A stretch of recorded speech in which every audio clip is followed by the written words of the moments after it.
রাজধানীর বনানীর কামাল আতাতুর্ক রোডের এফআর টাওয়ারে ভয়াবহ আগুনে ৫ জনের মৃত্যু হয়েছে। আহত হয়েছেন অর্ধ শতাধিক। আগুন নিয়ন্ত্রণে ফায়ার সার্ভিসের ২১টি ইউনিট সহ কাজ করছে সেনা, নৌ ও বিমান বাহিনী। এরই মধ্যে ভবন থেকে বহু মানুষকে উদ্ধার করেছে ফায়ার সার্ভিস। অগ্নিকাণ্ডের ঘটনার সার্বক্ষণিক নজর রাখছেন প্রধানমন্ত্রী শেখ হাসিনা। একই সঙ্গে তিনি প্রয়োজনীয় নির্দেশনা দিচ্ছেন। বৃহস্পতিবার বেলা 12:30 বনানীর কামাল আতাতুর্ক রোডে এফআর টাওয়ার নামের এ ভবন ছেয়ে যায় ধোঁয়ার কুণ্ডলিতে। তড়িঘড়ি করে নামতে থাকে ভবনে অবস্থান করা লোকজন। আগুন থেকে প্রাণ বাঁচাতে 17 তলা ভবন থেকে লাফিয়ে পড়তে দেখা যায় অনেককেই। আমরা ক্লাস করতেছিলাম, হঠাৎ করে তারপর ক্লাসের জানলা থেকে আমরা যা দেখছি ভাইয়া যে মানুষ লাফায় লাফায় পড়তেছে। মানে আমরা 3-4 জনকে জাস্ট লাফ দিতে দেখছি। একটা পিঙ্ক কালার শার্ট পরা ভাইয়া ছিল, ওই ভাইয়ের তো নিচে জাস্ট পড়ে মগজ টগজ পুরো শরীরের অবস্থা খুবই খারাপ। আমার ফ্রেন্ডরা গেছিল, ওদের হাত পা পুরো রক্তে মেখে। আমার কয়েকটা ফ্রেন্ড অলরেডি মাথা কেটে গেছে কাজ করে, ওরা নিচে সেলাই করতেছে ডাক্তারের কাছে। আমার একটা ফিট হয়ে গেছে নিচে অলরেডি।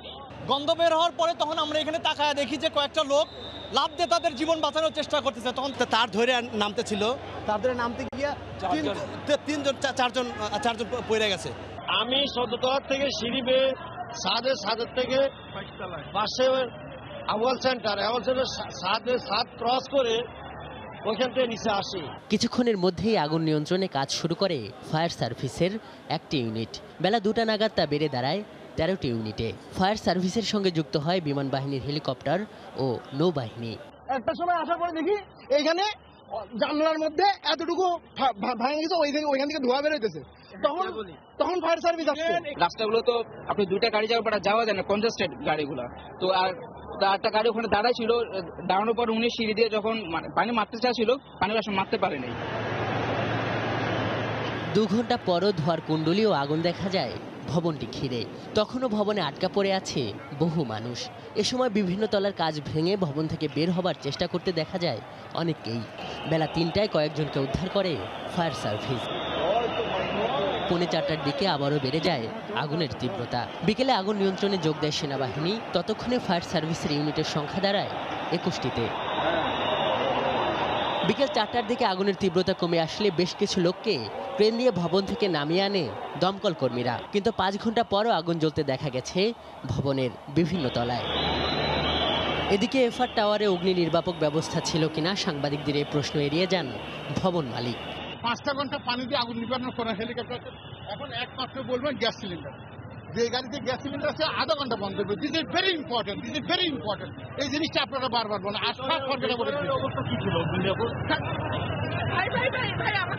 আজহার লিমন, সময় সংবাদ, ঢাকা। এই মুহূর্তে ঘটনাস্থলে আছেন রিপোর্টার রাশেদ লিমন, সরাসরি যাচ্ছি তার কাছে। রাশেদ, শিরিন, 5 ঘন্টারও বেশি সময় অতিবাহিত হয়ে গেছে, এখনও কিন্তু আসলে এই আগুনকে নিয়ন্ত্রণ করতে বা আগুনকে নিয়ন্ত্রণে আনতে সক্ষম হয়নি ফায়ার সার্ভিস সহ সংশ্লিষ্ট যারা কাজ করছে। আমি কিন্তু বলবো সংশ্লিষ্ট যে অর্গানগুলো, অর্থাৎ যারা কাজ করছিল এখানে, ফায়ার সার্ভিস, সেনাবাহিনী, বিমান বাহিনী, নৌবাহিনী, তারা কিন্তু তাদের সাধ্যর মতো চেষ্টা করছে। তারা কিন্তু তাদের সাধ্যের বাইরে গিয়েও বলতে গেলে যে চেষ্টা করেছে, কিন্তু আসলে তারা কিন্তু আসলে এখনও সেই যে আগুনের ভয়াবহতা, সেই ভয়াবহতাকে নিয়ন্ত্রণ আনতে সম্ভব হয়নি। আমি এইমাত্র কথা বলবো একজনের সঙ্গে। আপনি তো বোধহয় কিছুক্ষণ আগে এই পাশের ভবনের ছাদে ছিলেন। আওয়াল সেন্টারের ছাদে মোটামুটি এখন সবই ঠিক আছে। একজন লোক আমরা উদ্ধার করছি যাই ওখানে, ওই পাশের ছাদের থেকে আমাদের আওয়াল সেন্টারের ছাদে এনে নিচে নামানো হয়েছে। উনি সুস্থ আছে মোটামুটি, এই অবস্থা আর কি দেখছি এখন। মোটামুটি ভিতরের অবস্থা আমি সঠিক বলতে পারবো না, উপর থেকে বোঝা যাচ্ছে। উনি যেমনটি বলছিলেন ওনারা উদ্ধার করেছে, আরও একজন আছে আমার কাছে, উনিও তো স্বেচ্ছাসেবী হিসাবে। হ্যাঁ, আমরা উপরে গিয়ে একজনকে জীবিত উদ্ধার করছি। উনি মূলত 10 তলায় ছিলেন।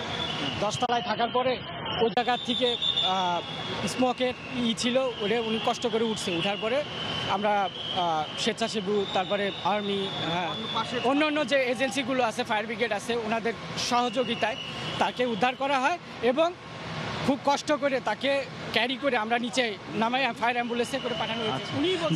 যেমনটি উনি জানাচ্ছিলেন যে তারা কিভাবে উদ্ধার করেছেন এবং তারাই যেটা বলেছেন যে এখনো কিন্তু বেশ কয়েকজন লোক, এটা কিন্তু আমি বলছি আধা ঘন্টা আগের কথা, তখনও কিন্তু বেশ কয়েকজন লোক বিশেষ করে 14 তলায় তারা কিন্তু অবস্থান করছে। আমরা কিন্তু দেখেছি এই ভবনের দুই পাশ থেকেই কিন্তু আসলে যে উদ্ধার কাজ, সেই যারা আটকে পড়া আছেন তাদের উদ্ধারের জন্য চেষ্টা চলেছে। তবে বিশেষ করে আমি পিছন সাইডে রয়েছি, সামনের কাছ থেকে কিন্তু বেশ কয়েকজনকে উদ্ধার করা হয়েছে, তাদের হাসপাতালে নেওয়া হয়েছে। তবে পেছন দিক থেকে আমরা কিন্তু বেশ কয়েকজনকে সাহায্যের আবেদন জানাতে দেখেছি, কিন্তু তাদের শেষমেশ এই পাশ থেকে উদ্ধার করা সম্ভব হয়নি। কিন্তু তারা ওই পাশ থেকে পরে বেঁচে ফিরেছেন কিনা বা তাদের ভাগ্যে শেষমেশ কী ঘটেছে সেটা কিন্তু আমরা আসলে জানতে পারিনি। তবে এই বিল্ডিংয়ের যারা বলছে এখনও, তারপরে কিন্তু আমরা দেখেছি বেশ কয়েক দফায় হঠাৎ করে আধা ঘন্টা বা 45 মিনিট আগে কিন্তু আবারও 13 তলায় 2 দফা আগুন। আমরা তো সারাদিন আসলে ধোঁয়াই দেখেছি, কিন্তু 2 দফায় কিন্তু